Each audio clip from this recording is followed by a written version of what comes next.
Good morning everyone. आज है मई का पहला दिन, तो चलिए हम इसे स्टार्ट करते हैं नए तरीके से, नए जोश से। तो इसी के अंतर्गत पहला सबसे पहले ये याद रखना है आपको कि 1 मई को क्या तो इंटरनेशनल वर्कर्स डे मनाया जाता है, यानी कि श्रमिक दिवस या मजदूर दिवस मनाया जाता है। इसका जो मनाने का उद्देश्य है यह किनको समर्पित है, तो उन लोगों को समर्पित है जिन्होंने अपने खून पसीने से इस दुनिया और देश के विकास के लिए अपनी महत्वपूर्ण भूमिका निभाई है। यानी कि हम कह सकते हैं कि उन्होंने अपने खून और पसीने से सींचा है एक तरह से पूरे देश को, और उसे वो आगे की ओर ले गया है, चाहे वे कहीं के श्रमिक हों।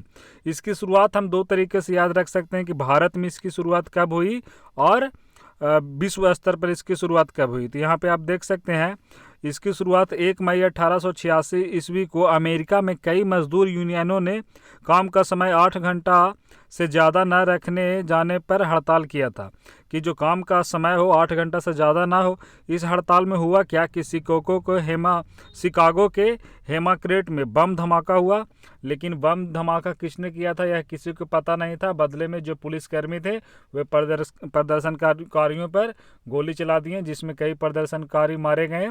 तो उन्हीं के याद में जितने भी प्रदर्शनकारी थे उन्हीं के याद में एक दिन विश्व स्तर पर आज छुट्टी होती है लगभग सभी देशों में, और उसे मजदूर दिवस के रूप में मनाया जाता है। यहाँ पे देख सकते हैं कि भारत में इसकी शुरुआत सबसे पहले चेन्नई में 1 मई 1823 को, तो याद रखना है भारत में कब, 1923 को, सॉरी, यहाँ पे 1 मई 1923 को हुई। उस समय मद्रास दिवस को जो मद्रास दिवस के तौर पर इसे प्रमाणित किया गया था। इसकी शुरुआत भारतीय मजदूर किसान नेता, इनका नाम आपको याद रखना है, कॉमरेड सिंगरा वेलू चेट्टियार, यही उसका नेतृत्व कर रहे थे। तो ये सारी बातें आपको याद रखनी है। इसके अलावा महात्मा गांधी जी भी ने कहा था कि जो मजदूर हैं, जितने भी कामगार हैं और किसान हैं, उन्हीं पर पूरा देश निर्भर है। तो जितने भी उद्योगपति हैं, मालिक के प्रबंधन हैं, उन्हें वो ट्रस्टीशिप का जो उनका जो चलाया गया था उनके द्वारा, ट्रस्टीशिप उन्हीं के द्वारा कहे थे कि सारों को एक समान चलना चाहिए, मजदूर हो चाहे कोई बड़े कंपनी का मालिक ही क्यों ना हो, सभी में तालमेल होना चाहिए। तो इतनी सारी बातें आपको यहाँ से याद रखनी है। चलिए दूसरा प्रश्न यहाँ पे देखते हैं कि कल जो पता होगा लगातार दूसरी बार, यानी कि 2 दिनों में बॉलीवुड ने खोया है 2 सितारा। तो पहले निधन हुआ इरफान खान का, और ठीक 1 दिन बाद किनका हो गया, तो बॉलीवुड ने खोया एक और सितारा, अभिनेता ऋषि कपूर का। तो चलिए ऋषि कपूर के बारे में जानिएगा। ये एक अभिनेता थे, इन्होंने अपनी फिल्म की कैरियर की जो शुरुआत किया था मेरा नाम जोकर से किया था, जिसमें इन्होंने अपने पिता के बचपन रोल को निभाया था, और बतौर अभिनेता बॉबी फिल्म से ये आगे आए थे। विशेष आप यहाँ पे पढ़ सकते हैं। नेक्स्ट यहाँ पे बढ़ें तो यहाँ पे कहा गया है कि किस आईआईटी की टीम ने कोविड-19 डैशबोर्ड प्रकृति विकसित किया है। तो प्रकृति किसके द्वारा विकसित किया गया है, तो आईआईटी दिल्ली के द्वारा। यह जो प्रकृति डैशबोर्ड है यह कोरोना संक्रमण की स्थिति का भविष्यवाणी करेगा। आने वाले दिनों में इस डैशबोर्ड पर हर राज्य और हर जिले के कोरोना संक्रमण की स्थितियों का विस्तार की जानकारी मिलेगी। अब आपको यहाँ पे प्रकृति का फुल फॉर्म भी याद रखना है, जो इसे देखिए तो क्या है, प्रेडिक्शन मतलब आप समझ सकते हैं भविष्यवाणी की बात की जा रही है। तो इससे रिलेट करके याद रखिएगा कि जो जितने भी संक्रमण है उसकी भविष्यवाणी किया जाएगा। तो क्या है प्रकृति, prediction and assessment of corona infections and transmission in India. अगला प्रश्न यहाँ पे कहा गया है कि कहाँ की सरकार ने इम्यूनिटी सिस्टम बढ़ाने के लिए जीवन अमृत योजना लाया है। तो जीवन अमृत योजना मध्य प्रदेश की सरकार के द्वारा लाया गया है। तो ये आपको याद रखना है। ये देखिए मैप में है मध्य प्रदेश।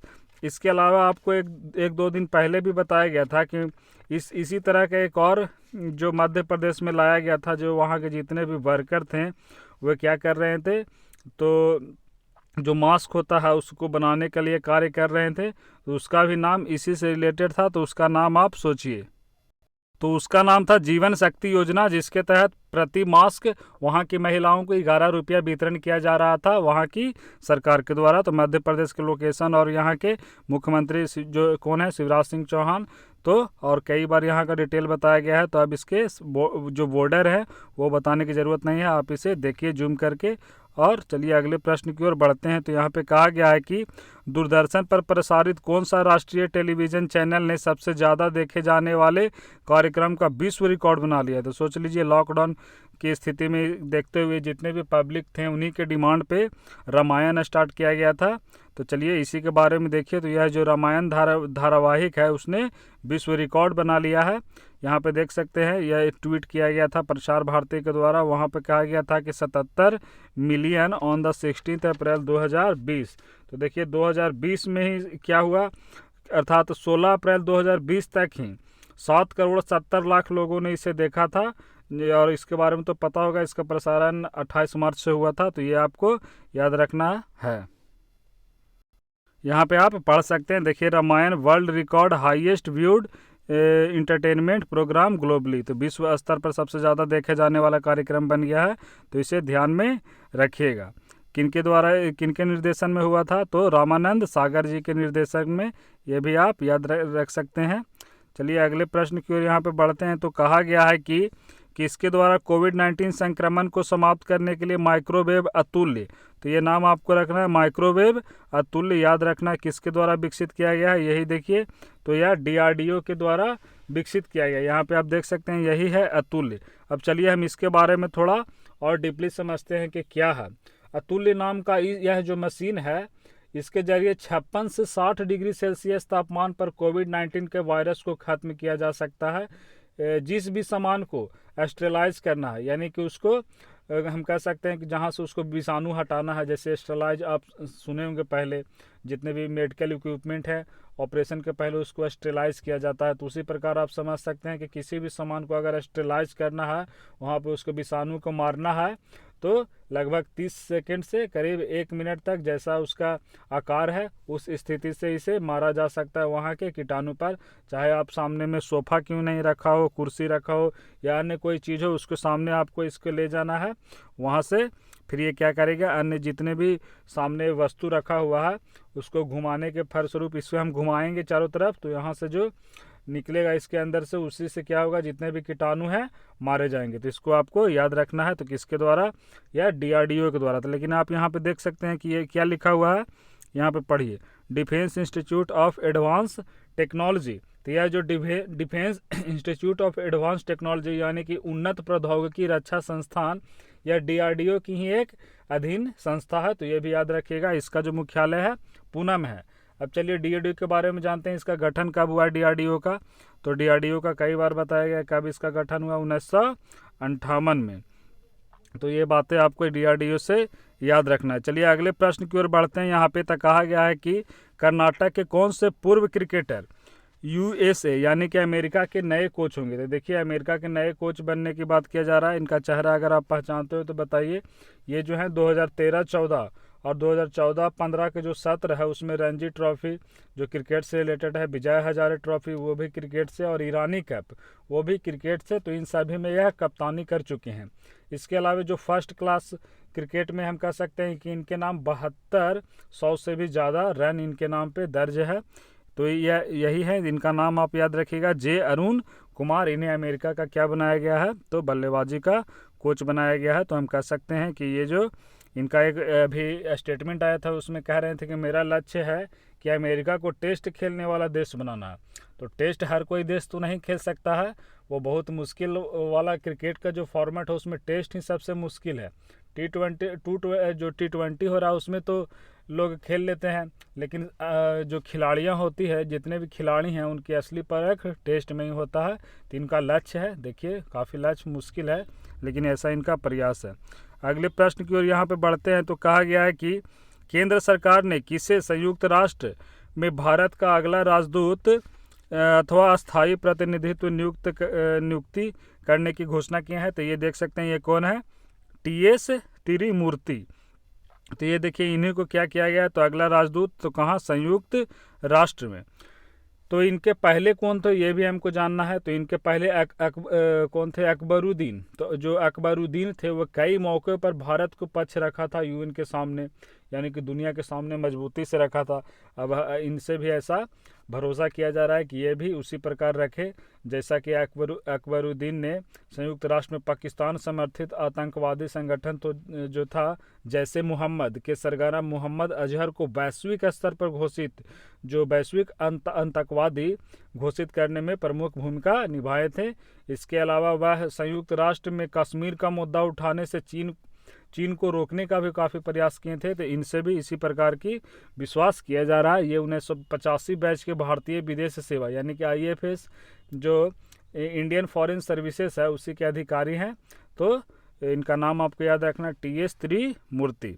अगले प्रश्न यहाँ पे कहा गया है कि यहाँ पे देख सकते हैं सारा डिटेल बता दिया गया है। नेक्स्ट कहा गया कि कौन सा देश 2020 तक एशियाई विकास बैंक का सबसे बड़ा कर्जदार है।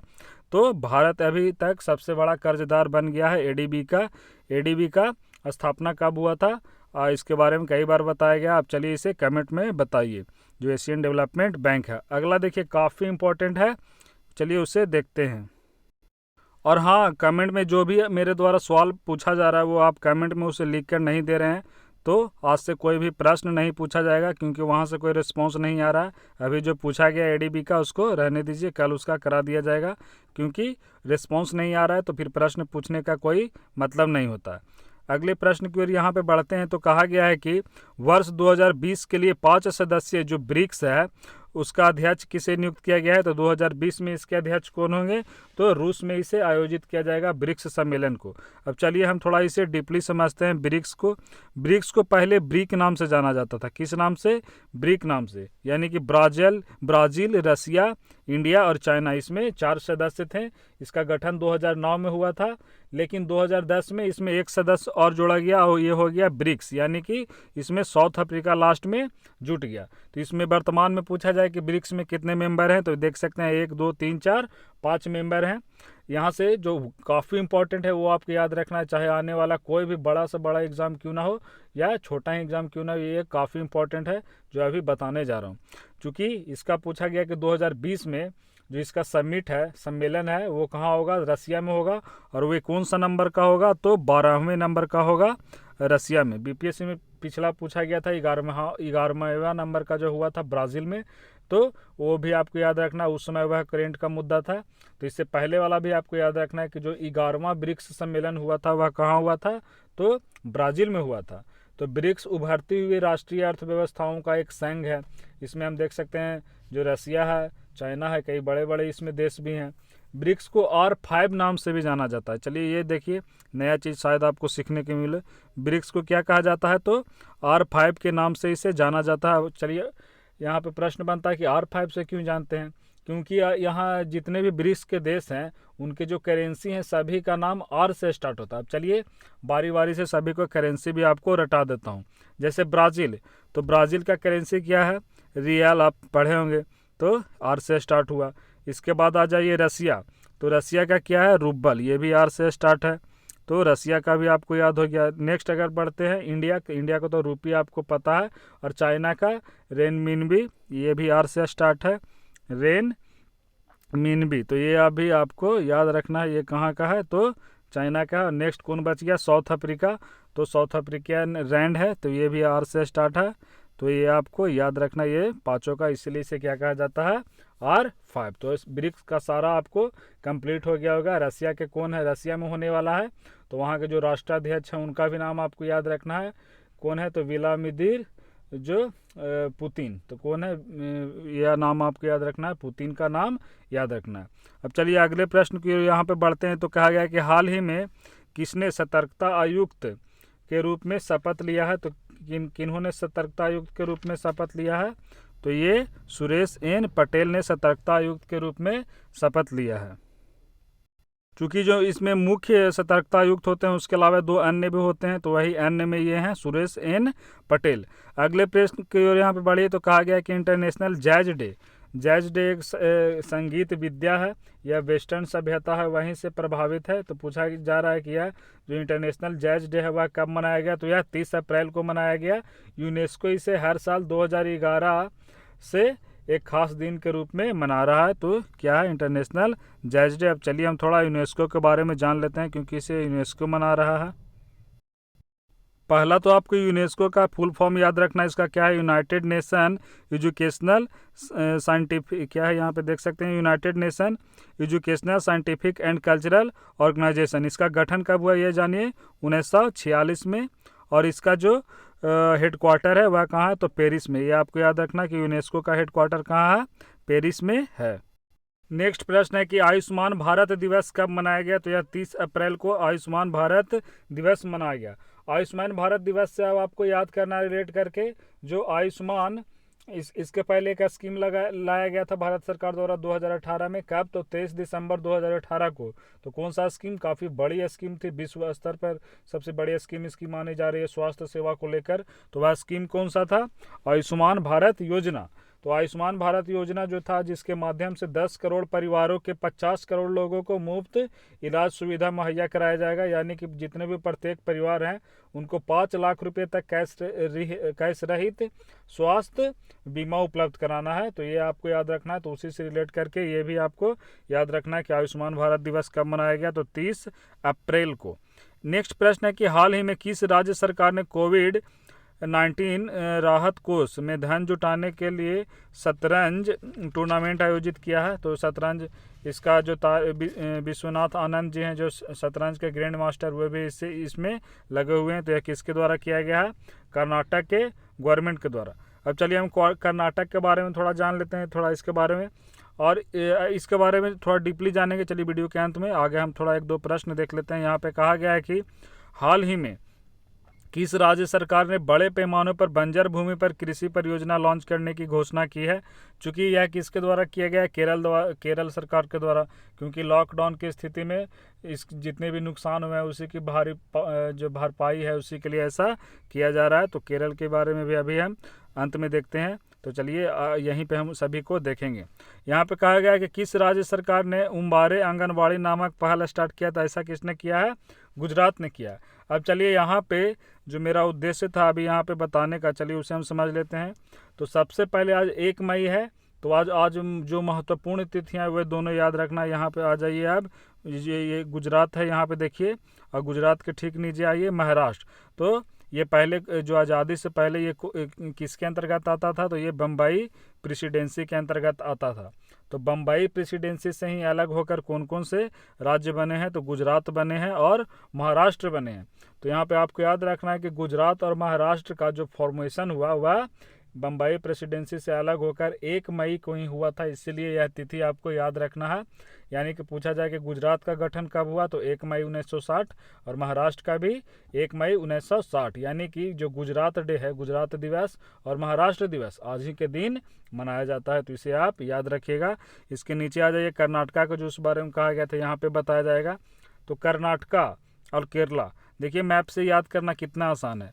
ऊपर में आप आ गए तो 1 मई ये दोनों, ठीक। आप इसके अगर नीचे आते हैं तो यहाँ पे कौन हो गया, यहाँ पे आपका हो गया कर्नाटक और केरला। तो इसका कितना है, तो 1 नवंबर का। ये दोनों आपको याद रखें। इन लोग दोनों का जो राज्य दिवस है 1 नवंबर को मनाया जाता है, क्योंकि इसे 1 नवंबर 1956 को, इन दोनों को, केरला और कर्नाटका को, तो कब गठन किया गया था, 1 नवंबर 1956 को। ये दोनों आपको याद रखना है। ये जो कर्नाटक है इसका राजधानी देख सकते हैं बंगलौर है। यहाँ के सीएम कौन है, BS येदियुरप्पा, जो बीजेपी से हैं, और यहाँ के गवर्नर वाजूभाई वाला हैं। इसके नीचे आ जाइए केरला। नीचे कहने का सेंस, फिर दक्षिण में आते हैं। तो दक्षिण में आते हैं तो इसकी राजधानी केरला के कहाँ है, तो तिरुवनंतपुरम है। और यहाँ के जो सीएम है पिनाराई विजयन, और गवर्नर यहाँ के आरिफ मोहम्मद खान। तो यहाँ पे ये जितने भी गठन संबंधित है आपको अब रट सा गया होगा, क्योंकि कई बार बताया गया जितने भी गठन संबंधी हैं। इसके अलावा जो पिछले कुछ दिन पहले बताया गया था कि जो 1 नवंबर को ही है, अभी 1 नवंबर को कौन कौन सा बताया गया, केरल और कर्नाटका। इसके अलावा और बताया गया था 1 नवंबर को कल कहीं वीडियो में, पंजाब का भी था 1966 में, और चंडीगढ़ का और हरियाणा का, सभी का कितना था, तो 1 नवंबर को। तो उसके अलावा इन सभी को भी आपको याद रखना यहाँ पे। तो चलिए समय हो गया है, तो पिछला रिवीजन करना अभी काफ़ी मुश्किल हो जाएगा, वीडियो लंबा हो जाएगा। तो इसे यहीं पे समाप्त करते हैं। वीडियो अच्छा लगा तो प्लीज़ आप इसे शेयर करिए, काफ़ी बड़े स्तर पे